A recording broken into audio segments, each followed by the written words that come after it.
सरिस्का में सबसे उम्रदराज बाघिन ST2 का यहाँ पर कुनबा बढ़ाने में विशेष योगदान है। उसे कोई सरिस्का की ग्रेट मदर कहता है तो कोई उसे राजमाता, कोई नानी तो कोई दादी बाघिन कहता है। लेकिन अब ग्रेट मदर ऑफ सरिस्का बीमार है, उसकी उम्र हो चली है, उसके पैरों में जख्म है जिस पर वन कर्मी पूरी तरह से नजर बनाए हुए हैं।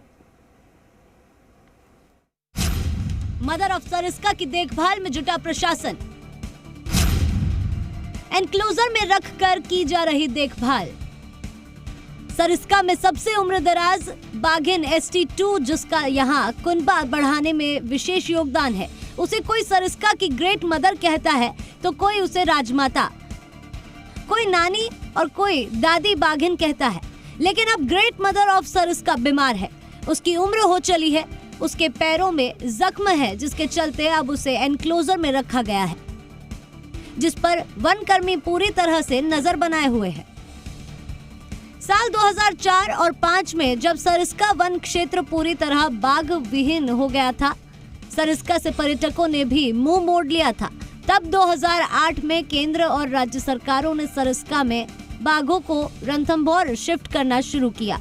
धीरे धीरे यहाँ फिर से बाघों का कुनबा बढ़ने लगा और सरिस्का की रौनक लौटने लगी।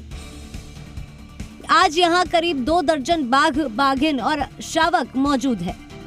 सरिस्का में बाघों के कुनबे को बढ़ाने में बाघिन ST2 का विशेष योगदान रहा, इसीलिए उसे ग्रेट मदर ऑफ सरिस्का भी कहते हैं। 4 जुलाई 2008 को सरिस्का में हेलीकॉप्टर से रणथंभौर से बाघिन मछली की बेटी ST2 को यहाँ शिफ्ट किया गया था। उसके बाद से सरिस्का धीरे धीरे फिर आबाद होने लगा।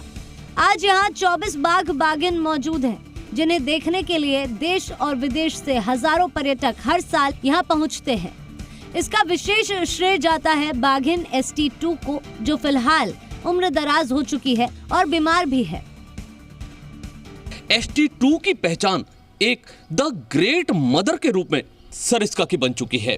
आज सरिस्का में ST2 उम्र दराज हो चुकी है और जो आज बीमार है, जिसकी देखरेख में पूरा वन प्रशासन लगा हुआ है और उसे एनक्लोजर में रखा गया है।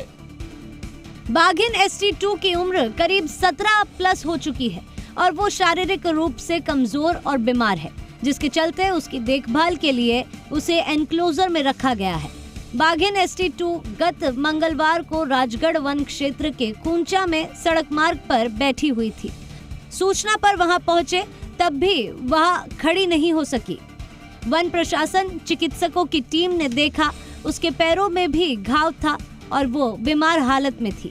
वन कर्मियों ने उसे ट्रैंक्युलाइज कर पिंजरे में लेकर उसे सरिस्का के एनक्लोजर में पहुंचाया, जहां वन कर्मी उसकी पूरी देखभाल कर रहे हैं।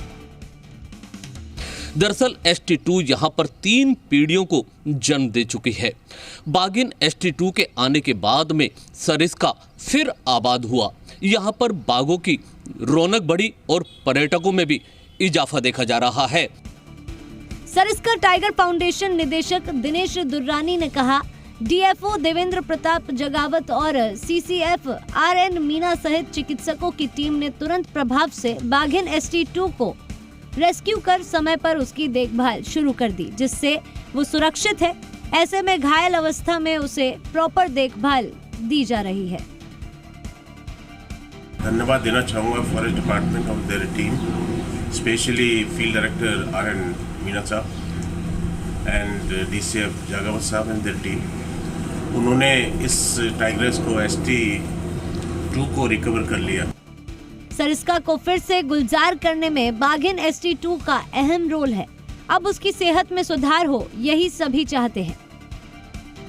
सरिस्का वन क्षेत्र में आज भले ही 24 बाघ बाघिन यहाँ मौजूद हों, लेकिन आज भी यहाँ पर और बाघ और बाघिनों को शिफ्ट किए जाने की दरकार बनी हुई है। अलवर ग्रामीण से भरत कुमार के साथ जुगल किशोर गांधी, जी मीडिया, अलवर।